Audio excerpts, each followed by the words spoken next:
की है ना, वो सब बेचने की कोशिश करती हूँ। आखिर मुझे पता तो चले कि जो सामान मैंने चोरी किया है वो कितने में बिकेगा। यहाँ से भागने में तभी फायदा है जब मेरे पास पैसे होंगे। अगर पैसे ठीक ठाक मिल जाते हैं तो मैं पैसे लेके अपने घर भी जा सकती हूँ। पर मैं तो राजेश जी से नजर भी मिलाने के काबिल नहीं रही। क्या कहूंगी उनसे कि क्यों आ गई मैं वापस। पर मुझे तो ये भी नहीं पता कि राजेश जी इन दिनों हैं कहाँ। ये जरूरी तो नहीं है ना कि वो विवान के पास गए हो। अगर राजेश जी से मेरा आमना सामना हो जाता है तो अपने साथ हुए हादसे को मैं उन्हें कभी नहीं बताऊंगी। हाँ, यही ठीक रहेगा। वैसे भी राजेश जी को कैसे पता चलेगा कि मेरे साथ यहाँ क्या हो रहा है। अगर मेरी सच्चाई का राजेश जी को पता चल गया तो वो तो मेरी शक्ल भी नहीं देखेंगे, मेरे से सारे रिश्ते तोड़ देंगे। सबसे पहले तो सामान बेच के आती हूँ। ये क्या, घर के बाहर किसने मुझ पे नजर रखी हुई है? ये घर के बाहर कौन बैठा हुआ है? तो क्या राघव ने मुझे नजरबंद किया हुआ है? ऐसे तो मैं कभी घर से बाहर निकल ही नहीं पाऊंगी। और ऐसे मुझे नजरबंद करने का क्या मतलब है? क्या राघव मुझे कहीं घर से बाहर जाने नहीं देगा? अब मुझे क्या करना चाहिए? मेरा तो दिमाग बिल्कुल काम नहीं कर रहा है। ये घर अब मुझे घर नहीं लग रहा है। ऐसे लग रहा है जैसे मैं किसी कैद खाने में रह रही हूँ। पर मुझे कैसे भी करके घर से बाहर तो निकलना ही होगा। क्यों, राघव की कैद में तो मैं नहीं रह सकती। मुझे हर हालत में चुराया हुआ सामान तो बेचना ही होगा। एक काम करती हूँ, साड़ी के पल्लू में बांध के ले जाती हूँ अंगूठियाँ। और अगर राघव के आदमियों ने मुझसे कुछ पूछा तो कह दूंगी घर का सामान खरीदने जा रही हूँ। फिर मुझ पे किसी को शक भी नहीं होगा। अंगूठियों को साड़ी के पल्लू में बांध देती हूँ। हाँ, ये ठीक रहेगा। राघव की अंगूठियाँ राघव की तरह ही खोखली निकली। एक बार फिर राघव ने मुझे धोखा दे दिया। सारी अंगूठियाँ नकली निकली। उन अंगूठियों के बदले तो सुनार ने मुझे 10 रुपए भी नहीं दिए। मुझे लग रहा था अंगूठियों को बेच के कुछ रकम मिल जाएगी मुझे, पर ऐसा कुछ नहीं हुआ। मेरे तो सारे सपने टूट गए। अब मैं क्या करूं? अब तो राघव की बात मानने के अलावा मेरे पास कोई चारा नहीं है। लगता है सारी जिंदगी अब राघव की गुलामी करनी पड़ेगी। काश मैंने उस दिन राजेश जी की बात मान ली होती तो आज मुझे इन हालातों का सामना नहीं करना पड़ता। अरे सुषमा, क्या बात है? बड़ी सोच विचार में लग रही हो। तेरी ये हालत देख के मुझे बड़ा तरस आ रहा है सुषमा। क्या हुआ? मेरे घर से चुराई हुई मेरी अंगूठियां बिकी नहीं? क्या मतलब सर? कौन सी अंगूठियां? तुझे क्या लगा तू मेरे घर से मेरी अंगूठियां चुरा लेगी और मुझे पता नहीं चलेगा? और मैं अपना महंगा सामान तेरे चोरी करने के लिए अपने घर पे ही छोड़ दूंगा? मुझे तो उसी दिन पता चल गया था जब तूने पहली बार मेरी अंगूठी चुराई थी। ये तो मेरा बड़प्पन मान के मैंने तुझे कुछ नहीं कहा। और तेरी जानकारी के लिए बता दूं, मैं अपना कोई भी महंगा सामान घर पे नहीं रखता। मैंने तुझ पे बहुत विश्वास किया था सुषमा, पर तूने मेरा विश्वास तोड़ दिया। पर इसमें अब मेरी भी क्या गलती है? जब तू अपने आदमी की सगी नहीं हुई तो मेरी क्या सगी होती? तुझे तो मेरा शुक्रिया अदा करना चाहिए कि मैंने पुलिस में फोन करके तुझे अरेस्ट नहीं कराया। नहीं तो चोरी के इल्जाम में तुझे पुलिस थाने में भेज देता ना, तो सही रहता। मैं अपने किए पे बहुत शर्मिंदा हूँ। मुझे माफ कर दीजिए। भगवान के लिए पुलिस को फोन मत करना। मुझे पुलिस से बहुत डर लगता है। अरे अरे, मेरी सुषमा को किसी से डर भी लगता है? मुझे तो ये बात पता ही नहीं थी। चल ठीक है, तुझ पे रहम करता हूँ, तुझे पुलिस के हवाले नहीं करता। पर इसके बदले तुझे मेरे घर के सारे काम करने होंगे जैसे पहले करती थी। अरे बोल, मंजूर है? मुझे अब आपकी नौकरी मंजूर नहीं है। मैंने आपको पहले भी कहा है ना, मैंने आपकी नौकरी छोड़ दी। तो फिर ये घर क्यों नहीं छोड़ा सुषमा? तुझे तो सबसे पहले ये घर छोड़ना चाहिए था, क्योंकि ये घर भी तो मेरा ही दिया हुआ है। घर भी खाली कर दूंगी, मुझे बस कुछ वक्त चाहिए। एक बात बता सुषमा, तुझे क्या मैं कहीं से पागल दिखता हूँ? क्या मतलब? मैं कुछ समझी नहीं। इस शहर में कोई एक गिलास पानी नहीं देता है किसी को फ्री में, और मैं तुझे अपना फ्लैट दे दूं, वो भी फ्री में। फिर मैं कुछ दिन की तो मोहलत मांग रही हूँ। मैं तुझे एक दिन की भी मोहलत नहीं दूंगा। मेरा काम करेगी तो यहाँ रह सकती है, नहीं तो आज के आज खाली कर दे मेरा फ्लैट। मुझ पर रहम कीजिए राघव जी। मेरे पास फिलहाल इस घर के अलावा कोई रहने का साधन नहीं है। तो फिर मैं क्या करूं? तू बहुत नखरे दिखा रही है ना मुझे। राघव किसी के नखरे बर्दाश्त नहीं करता, समझी? इसलिए चुपचाप से मेरा कहना मान ले, मेरे घर के सारे काम करती रहे और बदले में यहाँ रहती रहे। नहीं नहीं, मुझे नहीं करना आपके घर का काम। नहीं करना तो मत कर, पर मेरा घर खाली कर दे। हाँ हाँ ठीक है, खाली कर दूंगी और मैं अपने पति के पास चली जाऊंगी। पर मैं तुझे तेरे पति के पास भी चैन से नहीं रहने दूंगा। क्या मतलब? क्या करेंगे आप? मैं राजेश को सब सच्चाई बता दूंगा, जो जो मेरे और तेरे बीच में हुआ। फिर तेरी कितनी बदनामी होगी। तू ये सोच, उस घर में तेरे बेटे बहू भी होंगे, सब क्या सोचेंगे तेरे बारे में। तेरी तो कोई शक्ल भी देखना पसंद नहीं करेगा। और मुझे पता है इस हकीकत का पता चलते ही राजेश भी तुझसे मुंह मोड़ लेगा, वो ही नहीं रखेगा तुझे अपने साथ, धक्के मार के निकाल देगा तुझे घर से बाहर। इसीलिए मेरी बात मानती रहे, फायदे में रहेगी। तेरा काम मुझे खुश रखना है, बस मुझे खुश रखती रहे। मैं खुश तो तू भी खुश, इसी में तेरी भलाई है। मुझे पता नहीं क्यों लग रहा है कि तुझे मेरी बात अच्छे से समझ में आ गई है, और अब भी समझ में नहीं आई ना तो मुझे समझाने के और भी तरीके आते हैं। और मैं नहीं चाहता हूँ कि मुझे कोई दूसरा तरीका तुझ पे आजमाना पड़े। भगवान के लिए मुझ पे रहम कीजिए। आप राजेश जी को कुछ मत बताना। आप जो भी बोलेंगे ना मैं वही कर लूंगी। मैं जिंदगी भर आपकी गुलाम बन के रहूंगी। बस आप मेरे बहू बेटे और मेरे पति के सामने मेरी इज्जत मत उछालना। अरे अरे सुषमा, तू तो रोने लगी। वैसे अब तू काफी समझदारी वाली बात कर रही है। चल अब उठ जा और रोना बंद कर। आज शाम को तुझे मैं बाहर घुमाने ले चलूंगा, चलेगी ना मेरे साथ? चल अब जल्दी जल्दी तैयार हो जा। अरे बोल ना सुषमा, क्या सोच रही है? चलेगी ना मेरे साथ? बोल ना सुषमा, तू कुछ बोल क्यों नहीं रही है? अगर आप बोल रहे हैं तो जरूर चलूंगी। काफी समझदार हो गई है, बोलने से पहले ही समझ जाती है। मैंने कह दिया ना, तुम्हारे पापा हमारे साथ कहीं नहीं जाएंगे। पापा अगर हमारे साथ नहीं जाएंगे तो कहाँ रहेंगे? मुझे क्या पता कहाँ रहेंगे। तुम्हारे साथ या तो मैं रहूंगी या फिर अपने पापा को रख लेना। तुमने देखा नहीं, तुम्हारे पापा के यहाँ आते ही हमारे साथ सब कुछ बुरा ही बुरा हो रहा है। और तो और हमें अपना घर भी छोड़ना पड़ रहा है अब। तुम्हारे पापा के कदम इस घर के लिए और हमारे लिए बिल्कुल शुभ नहीं है। जाके कह दो अपने पापा को, अपने रहने का और कहीं इंतजाम कर लेंगे। मैं नहीं चाहती कि इनकी वजह से हमारे ऊपर कोई और परेशानी आए। वैसे भी तुम्हारे पापा कुछ कमाते धमाते तो है नहीं। जब भी तुम्हारे पापा का चेहरा देखती हूँ ना, मुझे अपने साथ हुआ हादसा याद आता है। पर उसमें पापा की क्या गलती थी? तुम्हारा मिसकैरेज पापा की वजह से थोड़ी हुआ है। अब तुम कुछ भी बोलो, पर मैंने अपना बच्चा तुम्हारे बाप की वजह से ही खोया है। तुमने ये मुझे कैसे धर्म संकट में डाल दिया? मैं पापा को कैसे बोलूं कि वो हमारे साथ कहीं नहीं चल सकते? कोई बात नहीं है, तुम नहीं बोल सकते तो मैं बोल देती हूँ। पापा आप? ओ, ये तू क्या कह रही है? तेरे साथ जो भी हुआ उसमें मेरी क्या गलती थी? बल्कि मैं तो अपने दादा बनने की बात सुन के उस दिन इतना खुश था। आप क्या अपनी सफाई देने आए हैं मुझे किसी की कोई सफाई नहीं चाहिए। भगवान के लिए अपने रहने का कहीं और इंतजाम कर लीजिए पापा जी। हमारा पीछा छोड़िए, अभी तो हमारा अपना ही ठिकाना नहीं है। आपको कहाँ लादे फिरेंगे? एक कमरे के घर में आपको रखेंगे या हम खुद रहेंगे? मैं घर के किसी भी कोने में पड़ा रहूंगा बहू। देख, मैं तुम दोनों को बिल्कुल परेशान नहीं करूंगा। तू चाहे तो मुझे खाना भी मत देना, मैं भूखा प्यासा रह के ही समय काट लूंगा, पर तुझ पे बोझ कभी नहीं बनूंगा। और देख, मैं खाली नहीं बैठूंगा, छोटा मोटा जैसा भी काम मिलेगा ना मैं कुछ भी कर लूंगा। दुख तो इसी बात का है ना कि आप किसी काम के नहीं है। लोगों के घरों में झाड़ू पोछा आप कर नहीं सकते। ऑफिस का कोई काम अब आपको देता नहीं है। वैसे भी बड़े बड़े अच्छे ऑफिसों में तुम जैसे बुड्ढों को काम कौन देगा? जवान बच्चों को काम मिलता है। दुख की बात तो यह है कि आप मेहनत मजदूरी भी नहीं कर सकते पापा जी। कुल मिला के आप हम पे और इस धरती पे बोझ हैं। विवान, तू चुप क्यों खड़ा है? तू बहू को समझाना। देख देख बहू मुझे बोझ बोल रही है। क्या सचमुच बूढ़े माता पिता बच्चों पे बोझ बन जाते हैं? ये सब करने का कोई फायदा नहीं है पापा जी। विवान वही करेंगे जो मैं उन्हें बोलूंगी। और ये बात तो विवान अच्छे से जानते हैं कि उनकी तनख्वाह सिर्फ 10,000 है। अब वो 10,000 में क्या क्या करेंगे? घर का किराया देंगे, मेरा पेट भरेंगे, आपका पेट भरेंगे। तुझे पता है विवान, मैंने इन कुछ दिनों में बाहर के बहुत धक्के खाए हैं। अपने घर की अहमियत को मैं समझता हूँ। हमारे सर पे छत होनी कितनी जरूरी है, इसलिए मुझे घर से बेघर मत करना विवान। मैं घर के किसी भी कोने में रह लूंगा, मुझे भी अपने साथ लेके चल विवान। ठीक है पापा, आप ऐसे रोइए मत। मैं शिवानी को समझाने की कोशिश करता हूँ। मुझसे बात करने का कोई फायदा नहीं है विवान, मैं नहीं समझने वाली। और हाँ, आगे से तुम्हारे छोटे भाई की कोई जिम्मेदारी हम नहीं सहेंगे। वैसे भी तुम्हारा छोटा भाई हमारी जिम्मेदारी नहीं है। आप चिंता मत कीजिए पापा, मैं शिवानी को मना लूंगा। जब से मैंने रिद्धि और अपनी 3 बेटियों के सिर से छत छीनी है ना, तब से मैं खुद घर से बेघर हो गया हूँ। मैं जहाँ भी जाता हूँ वहीं से मेरे सिर से छत छिन जाती है। मेरा तो कहीं रहने का ठिकाना ही नहीं है। आखिर क्या करूँ मैं? निसहाय ऐसा होके रह गया हूँ मैं। मुझे मुझे छोड़ दीजिए राघव जी, मुझसे बहुत बड़ी गलती हो गई।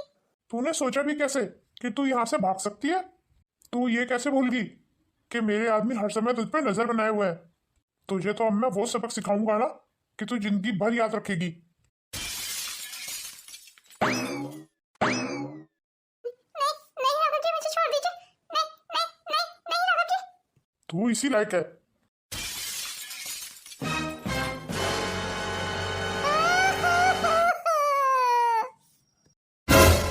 कुछ भी कहो, ये सब करते हुए मुझे बड़ा मजा आ रहा है, पर आखिर ये सब कब तक चलता रहेगा? इसकी हिम्मत तो देखो, मुझे धोखा देने चली थी, अब इसके साथ रोज ये सब चलता रहेगा। अब समय आ गया इसे जेल भिजवाने का।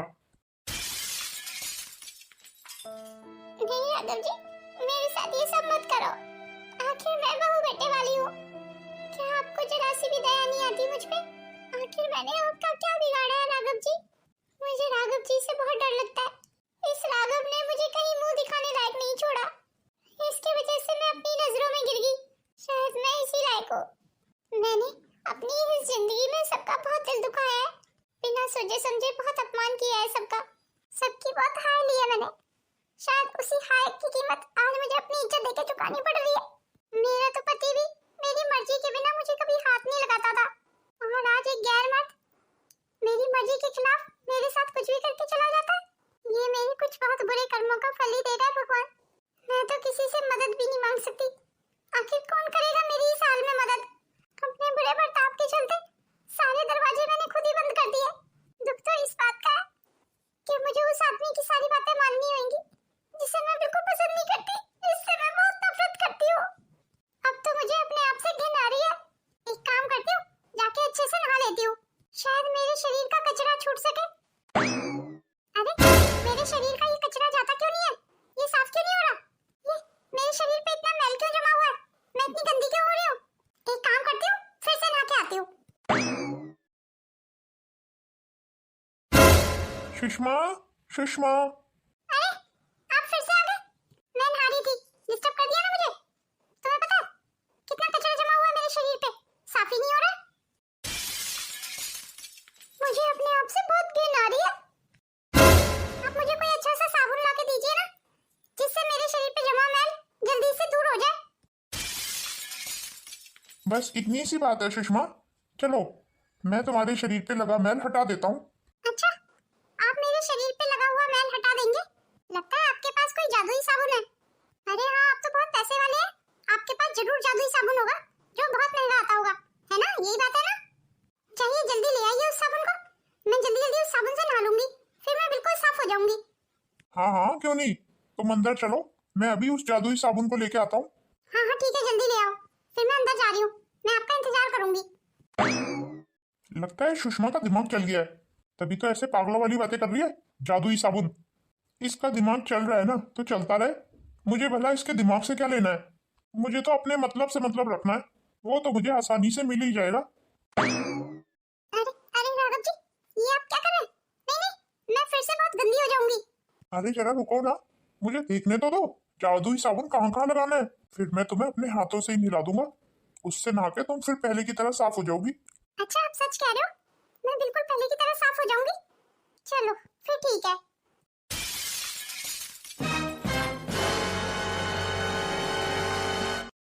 अब तो ये जादुई साबुन मैं रोज लगाऊंगा इसे। लगता है मुझे बुखार हो गया है, थोड़ी देर आराम कर लेता हूँ। पापा जी, पापा जी, हाँ हाँ, बोल बहू। आप यहाँ दिन के समय मेरे कमरे में क्या कर रहे हैं? वो बहू, थोड़ी देर आराम करने लगा था। अरे पापा जी, मैं पूछती हूँ, आपको थोड़ी बहुत शर्म लिहाज है या नहीं? क्या मतलब बहू, मैंने क्या किया है? क्या मतलब क्या किया है? आपको पता नहीं है इस घर में एक ही कमरा है और उसमें भी आप सो गए। ये कमरा आपके बेटा और बहू का है। आपको शर्म नहीं आती है इस कमरे में लेटते हुए? ये कमरा आपके बेटा बहू का है, ना कि आपके आराम करने के लिए। आपको जरा भी शर्म नहीं आती अपने बहू बेटे के कमरे में आराम करते हुए? बहू, आज तबीयत ठीक नहीं थी, इसलिए आराम करने इस कमरे में आ गया। हाँ हाँ, ज्यादा बहाना बनाने की कोशिश मत कीजिए। बस यही कारण था, इसीलिए मैं आपको यहाँ अपने साथ नहीं लेके आना चाह रही थी। पर आपको तो अपने बेटा के साथ आना था। जब देखो कबाब में हड्डी बने रहते हो। काम धाम तो है नहीं आपके पास कोई, सारा दिन आराम करते रहते हो। आप जाओ यहाँ से। जब जब इस बुड्ढे को खाली बैठा देखती हूँ ना, मेरा खून फूक के रह जाता है। लोग मरने से एक दिन पहले तक कमाते हैं, पर एक ये मेरा ससुर है जिसको नौकरी नहीं मिल रही है, बस खाली बैठा हुआ मुफ्त की रोटियां तोड़ता रहता है। आज के बाद इस बुड्ढे की रोटी पानी भी बंद करूंगी मैं। ये बुढ़िया भी ना खुद तो मर गई कहीं जाके, इस बुड्ढे को यहाँ मेरी छाती पे छोड़ गई है। और इस बुड्ढे को भी तो देखो, दिन में रोज खाना चाहिए होता है ऐसे, इसकी भी 2 रोटियां फालतू बनानी पड़ती है मुझे। मन तो करता है ना आज के आज इस बुड्ढे को घर से निकाल दूं, बस विवान की वजह से चुप हो जाती हूँ। और अगर इस बुड्ढे को बाहर नौकरी नहीं मिल रही तो इसे कल से घर के कामों में लगाऊंगी। जब ये बुड्ढा इस घर में है तो घर के काम मैं क्यों करूँ, ये बुड्ढा क्यों ना घर के काम करे। पापा जी, पापा जी। हाँ बोल बहू। देखिए पापा जी, यहाँ कितनी गंदगी हो रही है, जाइए झाड़ू ले आइए और यहाँ झाड़ू लगा दीजिए। कौन कौन? मैं?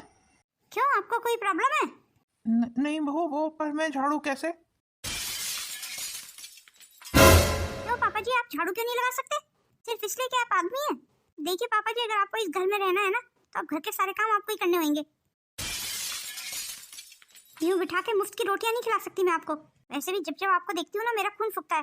अब जाइए यहाँ से और मेरे लिए 1 कप चाय बना लाइए, उसके बाद झाड़ू लगाना। भगवान करे विवान को कहीं अच्छी नौकरी मिल जाए तो इस बुड्ढे को भी मैं कहीं काम पे सेट करवा दूंगी। विवान के सामने तो मैं इस बुड्ढे को चपरासी की नौकरी भी नहीं लगवा सकती। मैं तो सचमुच बहुत गंदी हूँ, मेरे शरीर का मैल हटता ही नहीं है। ये राघव आता है और मुझे गंदा कर देता है। हर बार यही बोलता है कि मुझे जादुई साबुन से नहलाएगा, पर लाता ही नहीं है। मुझे पता है राघव अपनी शर्ट में जादुई साबुन छुपा के लाता है, पर मुझे देता नहीं है। आज जब राघव आएगा ना तो उसकी शर्ट इस चाकू से फाड़ के और जादुई साबुन निकाल लूंगी। अब जल्दी से इस चाकू को छुपा के रख देती हूँ। ये सुषमा तो सचमुच बिल्कुल पागल हो गई। और मेरे लिए अच्छा ये हो गया कि अब शोर नहीं करती बिल्कुल। पर ये है कहाँ, दिखाई नहीं दे रही। सुषमा, सुषमा। पहले ये बताओ, जादुई साबुन लाए हो? हाँ हाँ, तुम अंदर तो चलो, अभी देता हूँ तुम्हें जादुई साबुन। अगर आज तुम जादुई साबुन नहीं लाए ना तो मैं खुद निकाल लूंगी तुम्हारी जेब से। मुझे पता है तुम अपनी शर्ट में छुपा के लाते हो जादुई साबुन। अच्छा ठीक है, जरूर दे दूंगा, तुम अंदर तो चलो। अरे आप फिर से मुझे परेशान कर रहे हैं। आपने कहा था ना जादुई साबुन देंगे, जल्दी दीजिए। हाँ हाँ सुषमा, वो भी दे दूंगा।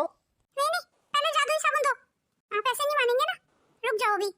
अरे ये तुम क्या कर रही हो सुषमा, चाकू दूर रखो।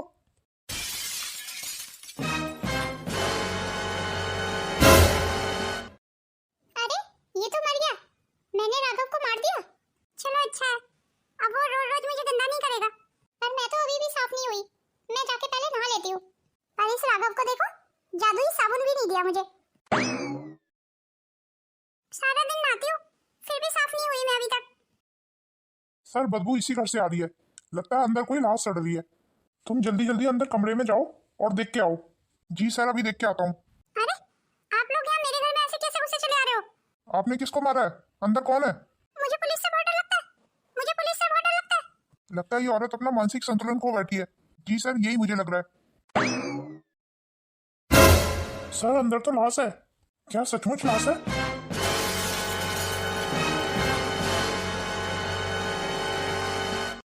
जल्दी से लेडीज कांस्टेबल को बुलाओ, हमें इस औरत को गिरफ्तार करना होगा। जरूर मर्डर इसी ने किया है। क्या तुमने इस आदमी को मारा है? किसको, राघव जी को? हाँ मैंने मारा है। मैं और क्या करती, राघव जी मुझे जादुई साबुन ही नहीं दे रहे थे। मैं बहुत गंदी हो गई थी, मुझे नहाना था। इसने तो खुद अपने जुर्म को कबूल कर लिया। चलो इसे गिरफ्तार कर लेते हैं। Mummy, mummy. क्या बात है पीहू, तू घबराई हुई सी क्यों लग रही है? मम्मी आपको पता है छोटी माँ को पुलिस ने गिरफ्तार कर लिया, वो भी मर्डर के केस में। और उन्होंने अपना जुर्म खुद कबूल किया है। अब तो मुझे लगता है उनकी पूरी जिंदगी जेल में ही कटेगी। और तो और मम्मी, वो अपना मानसिक संतुलन फिर से खो बैठी हैं। अच्छा हुआ जो ये राघव मर गया, कम से कम इस कमरे में मेरी जिंदगी अच्छे से तो बीत रही है। मैं यहाँ से बाहर नहीं जाऊंगी, नहीं तो राघव फिर आ जाएगा।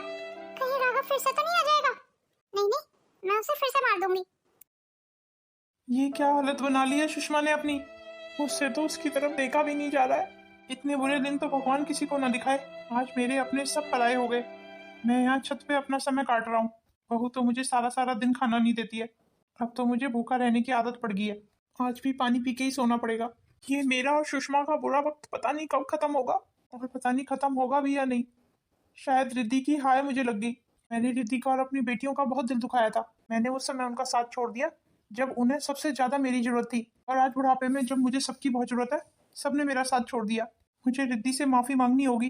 जब तक वो मुझे माफ नहीं करेगी ना, तब तक भगवान भी मुझे माफ नहीं करेगा। शायद उससे माफी मांगने के बाद मेरे दिल का बोझ थोड़ा कम हो। अरे अरे, ये आप क्या कर रहे हैं? अपनी गलतियों की माफी मांग रहा हूँ। मुझे माफ कर दो रिद्धि। जब से मैंने तुम्हें और मेरी बेटियों को घर से निकाला है, तब से मैं घर होते हुए भी बेघर घूम रहा हूँ। अब मुझे समझ आया बुजुर्ग क्यों कहते हैं कि भगवान की लाठी में आवाज नहीं होती। तुम मुझे माफ कर दोगी ना रिद्धि, तो मैं चैन की सांस ले पाऊंगा। बोलो ना रिद्धि, तुमने मुझे माफ किया? जाइए, मैंने आपको माफ किया। तुम्हारा बहुत बहुत धन्यवाद रिद्धि। अब तक मैं चैन से तो नहीं जी पाया, शायद तुम्हारी माफी के बाद चैन से मर पाऊं। ऐसा वक्त भगवान किसी को ना दिखाए, इसीलिए कहते हैं हमें अपने कर्म हमेशा ठीक रखने चाहिए। कभी किसी का बुरा नहीं सोचना चाहिए और नहीं बुरा करना चाहिए, क्योंकि बुरे कर्मों का फल हमेशा इसी जन्म में भुगतना पड़ता है। क्यों दोस्तों, सही कहा ना?